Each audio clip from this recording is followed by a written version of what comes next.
claro ejemplo de una de las ausencias de responsabilidad que vamos a ver. ¿Quién lee el grupo? ¿Tú lees el grupo? Artículo 32, por favor.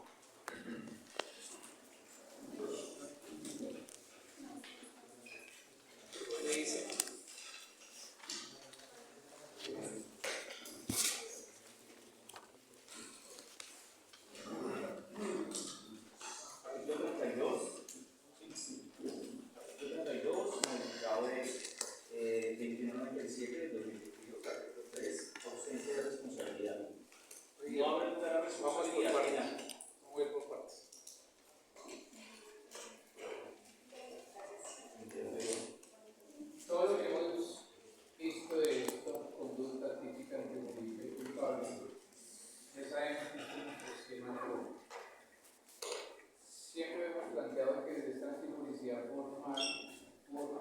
Estamos analizando todas las causales de justificación.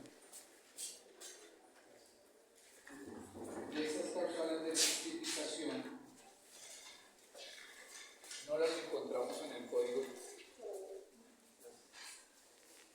solo encontramos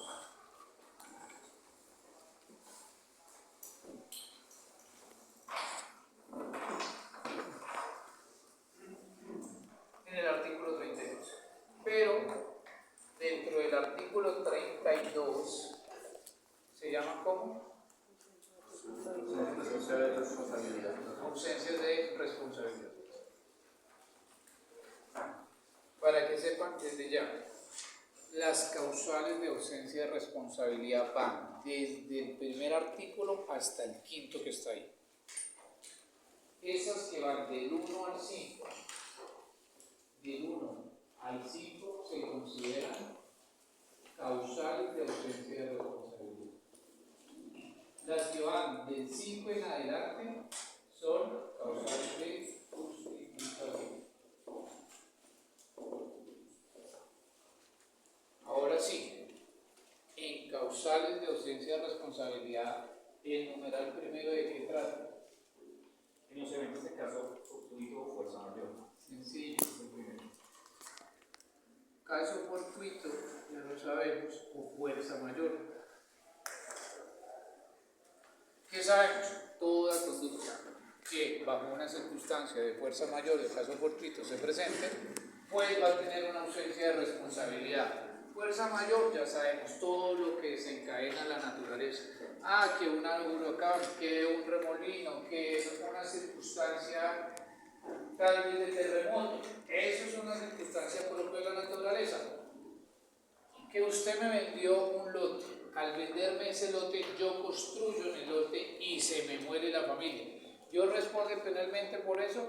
Lo que le van a decir, no porque está bajo una circunstancia de fuerza mayor, una circunstancia irresistible de la naturaleza. Por lo tanto, estos homicidios que en la vida real ocurren, pues yo no respondo por ellos. Por ahí en el código de 1700 algo decía, usted es el dueño de la finca, en el dueño de la finca cayó un rayo, y como cayó un rayo y lo mató, usted responde. ¿Por qué? Porque usted es el dueño de la finca, y como es el dueño de la finca, y en su finca cayó el rayo y mató al señor, responde. Hoy en día no. Por eso se dan estas primeras figuras como ausencias de responsabilidad. Anoche planteábamos todo el tema de normas que prohibitivas, normas imperativas, normas, ¿cómo le llaman esto?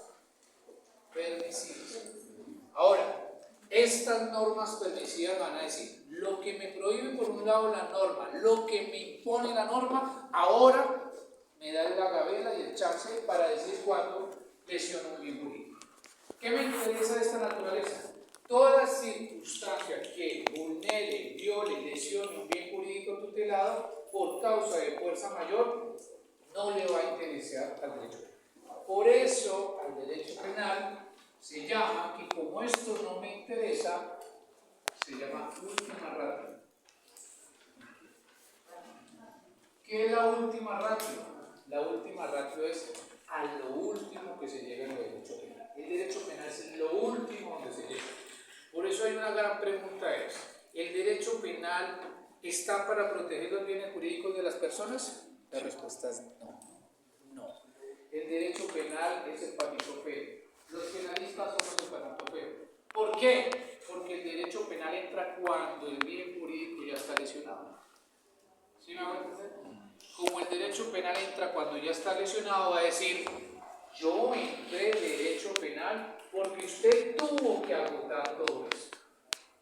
¿Y desde dónde lo empieza a agotar? Desde su propio.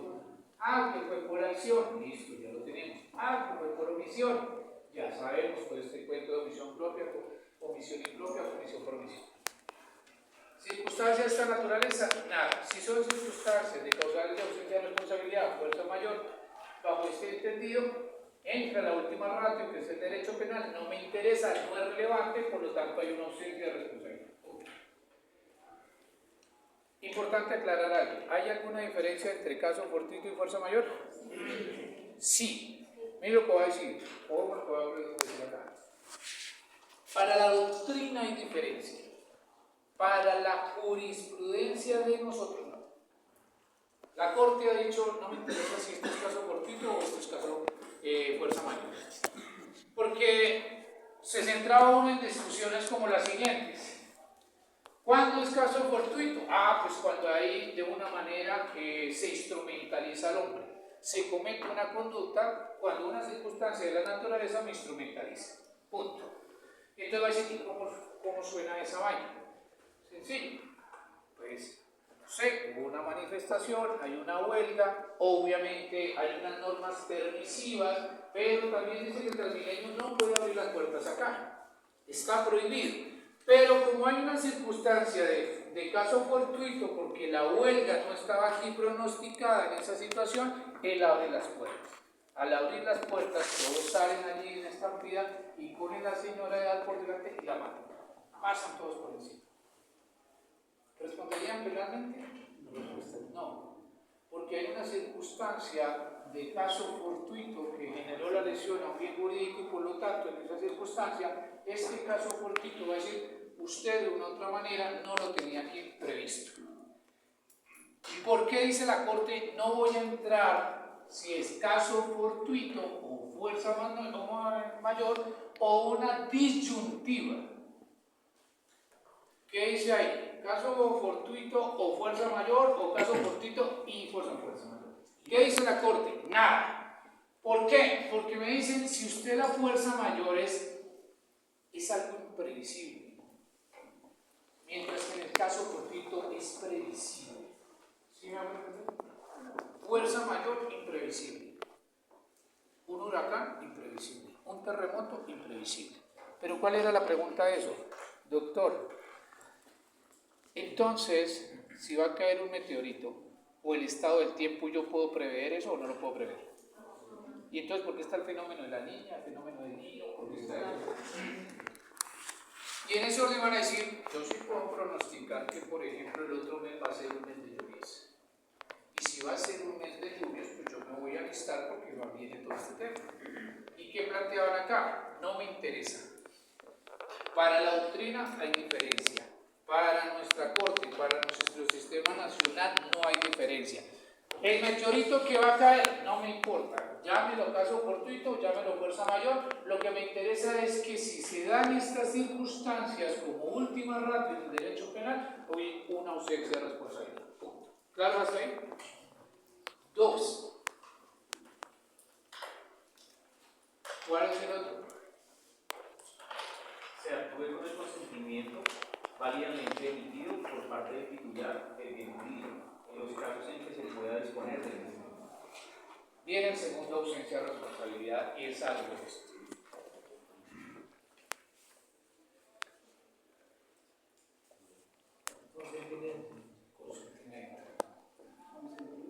Si usted me da el consentimiento para lesionar un bien jurídico, yo tengo una ausencia de responsabilidad. Si no me da el consentimiento, pues es mío. Siempre y cuando yo disponga de ese bien jurídico y me lo permita la norma, dice esa ausencia de responsabilidad. Ejemplo.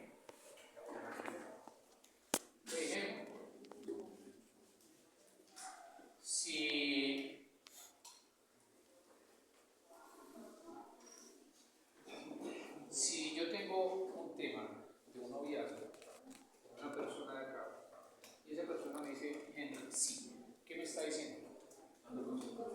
dando el consentimiento.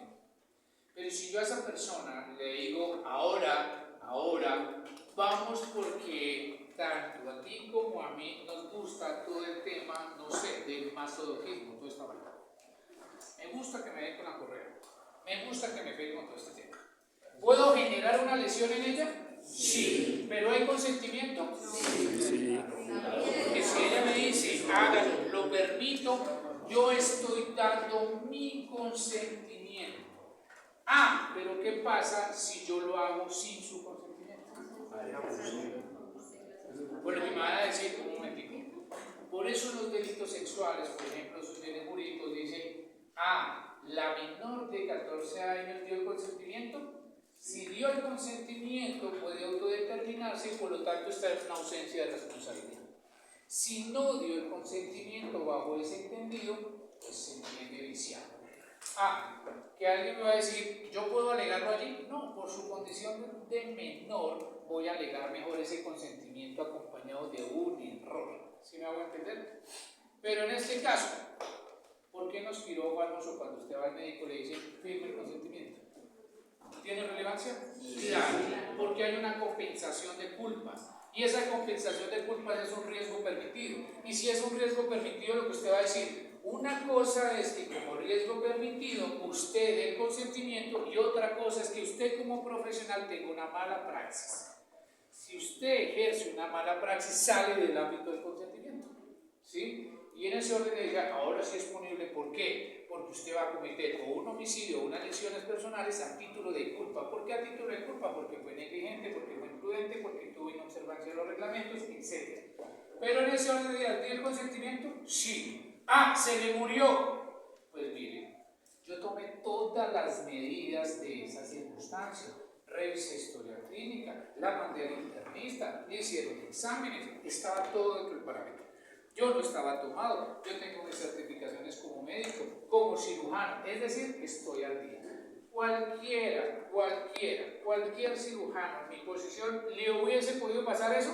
Sí. ¿Qué van a mirar? ¿Dio el consentimiento? Sí. Usted dio el consentimiento porque usted lo que está ejerciendo es un riesgo permitido. Punto. Caso del aborto de ayer. ¿Sí? Miren que la señora dijo, yo voy por esa hemorragia, pero yo no di el consentimiento de que me practicara el aborto. ¿El médico responde? Sí. Claro, va a responder por ese aborto. Pero ¿qué pasa si yo no doy el consentimiento aún esté dentro de la semana 24? Pues entra en juego para decir, usted la norma lo protege. La ley le dice que puede abortar si quiere de manera libre, pero tiene que dar su consentimiento. Hay un tema que plantean mucho, que esto más que todo lo llevan a los delitos sexuales, y es, hay una sentencia de la Corte que dice, yo no sabía que amar era delito. Y esa es la teoría. Y la Corte decide un caso así, yo no sé que amar es delito. ¿Y por qué lo plantean? Porque esta menor de edad tiene 13 años y el otro menor tiene 17 años. Si vamos a las luces de nuestra norma como criterio normativo prohibitiva, va a decir, no me interesa porque usted tiene 13 años, esto es delito. ¿Cierto? Pero aquí los padres dan el visto bueno, como los padres de ellos dan el visto bueno, para sostener esta relación. Y ella dice, doy mi consentimiento porque ahora él es mi novio. Yo me hice novia de él y somos novios, por lo tanto hay un consentimiento de esta relación. Si miramos este consentimiento de esta relación, va en contravía de la norma, porque la norma dice que ella es menor de qué. Por lo tanto es taxativa, es una norma que prohibitiva. Pero como es prohibitiva, a la hora de entrar a valorar, me dice, pero también tengo un catálogo de una norma permisiva como ausencia de responsabilidad. ¿Qué voy a plantear acá? ¿Tiene el consentimiento? Sí. ¿Qué dijeron en este caso? Yo no sabía que hacerme novia de ella, dando su consentimiento de amarla, era un delito. Entonces, en ese orden de ideas que dijo la Corte, muy bien, hay un consentimiento que se puede entender viciado, pero por lo tanto lo van a manejar desde la teoría del error de prohibición, y desde la teoría del error de prohibición vuélvase una ausencia de responsabilidad y una causal de justificación. ¿Claro hasta ahí? Sí. Perfecto. ¿Qué me interesa acá? Siempre el consentimiento debe ser consensuado. Si el consentimiento no es consensuado bajo ninguna circunstancia de esas, pues nada. Ahora, el consentimiento tiene que ser sobre bienes que estén permitidos. Si yo voy nuevamente al ejemplo con la novia que tengo de acá, ella me dice, mira, vamos a meterle chispa a esto. A mí me gusta que usted me trate de ahorcar, de estrangular. Vamos para eso. Quedó con su hematoma. Pues van a decir, uy, mira, tienes unas lesiones personales graves ahí en ese hematoma. Tranquila, Bobby. Yo consentí eso. Yo quería. Por lo tanto, no hay ninguna circunstancia porque el consentimiento está aquí. Dado. Puedo disponer de ese bien jurídico. Pero contrario sensu, dice la norma, solo sobre bienes que se pueden.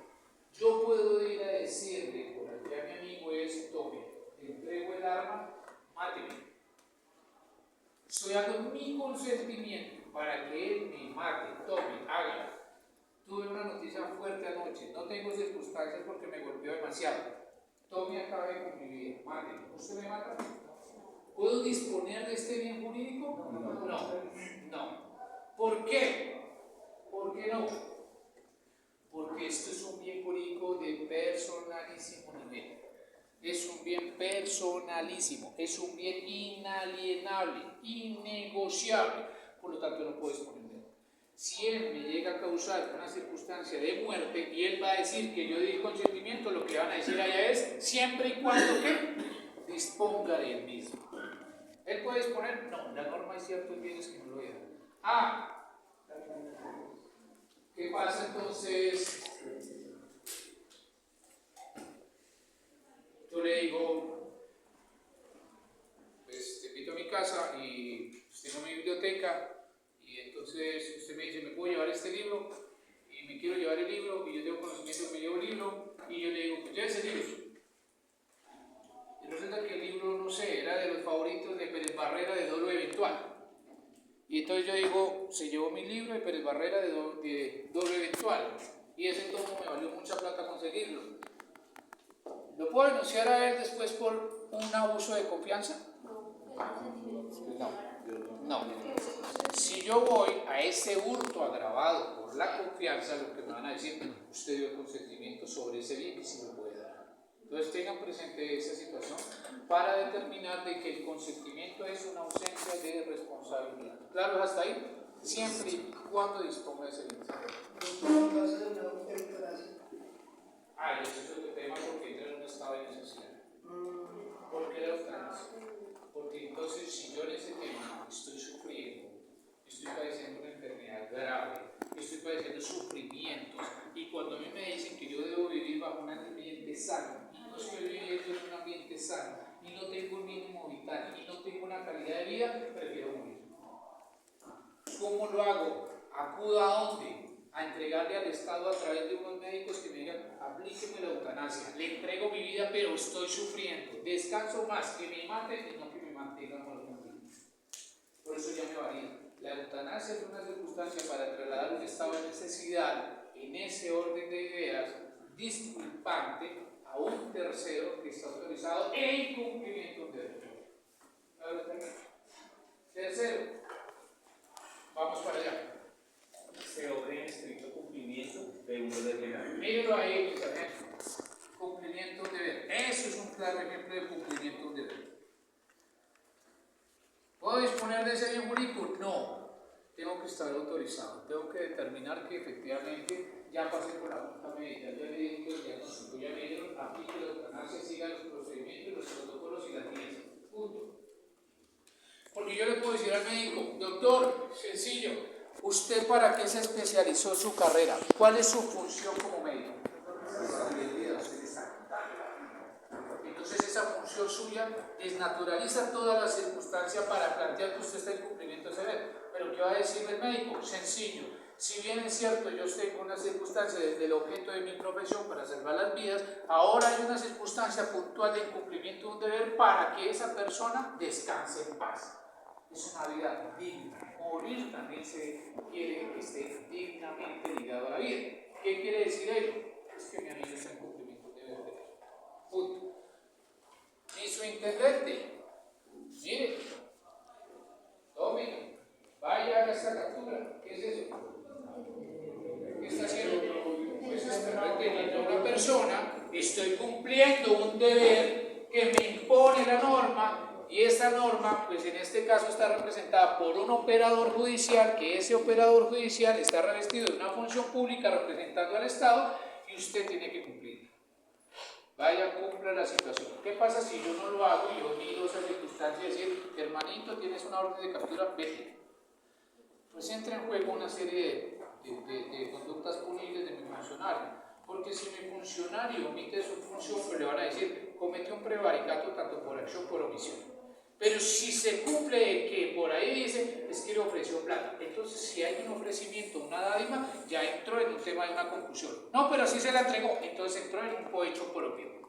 Es decir, miren todas las circunstancias que puede devengar de acá. Yo les decía, ¿un notario puede despedir una orden de captura? No es la autoridad. Bajo ese tema, el cumplimiento del deber, la obediencia debida, aplica los criterios de la razonabilidad. Si no aplica criterios de razonabilidad, pues mucho menos va a aplicar criterios de la lógica, la sana crítica, el cumplimiento de un deber, como este juez natural.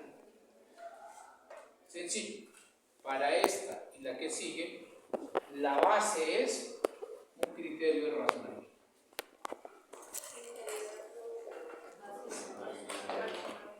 ¿Cierto? ¿Por qué?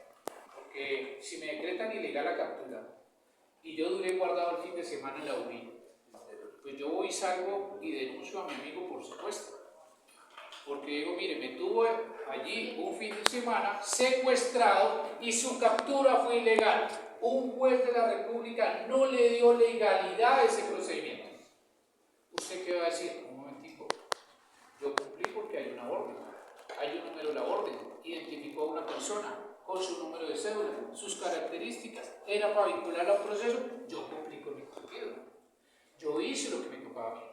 Si el juez dejó vencer los términos, las 36 horas, pues quedó libre, pero eso ya no es problema mío. Usted estaba en cumplimiento de un deber. ¿De quién? De un operador judicial. ¿Qué pasa si no estaba en cumplimiento de él? Pues ahora sí va a tener ese problema para decir, tiene todas estas características que claven esa denuncia por ese tema de ese secuestro. Señor. Profe, pero usted ahora dice que si tiene una orden de captura no importa que sea una flagrancia. Pero eso es diferente. Eso ya es diferente. Una cosa es cuando usted me dice flagrancia, cuando yo cojo a esa persona en el hecho, en la comisión de la conducta, cuando está en fresco el delito, cuando lo cojo con medios del producto del delito, cuando aún estoy en el lugar de los hechos, cuando no se rompe esa causalidad de inmediatez para decir que hay una flagrancia. ¿Sí? Desde las 33 horas el juez de conocimiento. 36. Bueno, pero esperando que no se vencen por el 36. El juez decreta que es una captura ilegal. Obviamente ya entra otro tema, porque, a ver, ¿cómo se ocupa una captura? La gente cree, que es un tema más procesal, pero voy a contestar, la gente cree que tienen hasta 36 horas. La norma dice hasta 36 horas. Lo primero que yo preguntaba es a un policía oficial, ¿usted se lo capturó? En el barrio Bosa. ¿Usted se tomó 36 horas de bolsa para lo quemado para dejarlo a disposición? No. Quiere decir que la situación jurídica, la calidad jurídica, la calificación jurídica de ese ciudadano, ¿usted se la guardó 36 horas para llevarlo a la autoridad competente? Cuando usted, por mucho haciendo un informe, le puede demorar 3 horas y de bolsa para lo quemado otra hora, máximo en 5 horas tenía que haberlo dejado a disposición. ¿Por qué? Porque hay una circunstancia de libertad. Entra el bloque de constitucionalidad, entra la Constitución y entra todo el tema procesal penal para decir la libertad tiene que ser excepcional. ¿Usted se puede tomar las 36 horas? Excepcionalmente. ¿Se han caído capturas? Sí. Porque bajo este criterio que le estoy diciendo de razonabilidad, usted no puede tener una persona privada de la libertad 36 horas, porque la norma dice hasta 36 horas, porque usted tiene que sentarse allá a decir por qué lo demoró todas estas horas. ¿Por qué lo hizo? y por eso se caen muchos procedimientos, porque pues mis amigos, aparte de eso, salen, les pegan, les dan patadas y los llevan todos descalabrados, y pues obviamente pues uno defensor, pues no te bañes la sangre, tranquilo, vete así, mire señor juez cómo me lo dejó este funcionario de policía judicial que tiene curso en derechos humanos. Pues lo aconsejable es no hacer eso.